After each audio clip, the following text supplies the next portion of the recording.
खेसारी लाल यादव जी कहते क्या है, अब हम बताते हैं आपको कि मंदिर के जगह जो राम मंदिर बना उसके जगह बना दो सरकारी हॉस्पिटल। हम उनसे पूछते हैं कि आपके पास 24 करोड़ 25 करोड़ 100 करोड़ का संपत्ति है, उसी से आप कहे नहीं बनवा दिए अस्पताल, कहे नहीं बनवा दिए।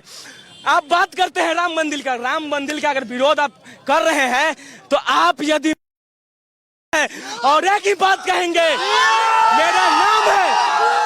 मेरा नाम है सूरज कुमार मोदी, और हाँ, और मोदी मेरा टाइटल है। और आज से लिख के जाता हूँ कि जो तेजस्वी यादव का सपना है, राहुल गांधी का सपना है, वो कभी नहीं अधूरा ही रह जाएगा। एक ही नारा, एक ही नाम, जय श्री राम, जय श्री राम।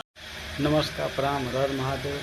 आप सब कैसे बन जाए, वीडियो कैसा लगा देखने के बाद में कमेंट करके बताओ जा। वीडियो अच्छा लगे तो फेसबुक पे फॉलो कर जा, वीडियो के आगे शेयर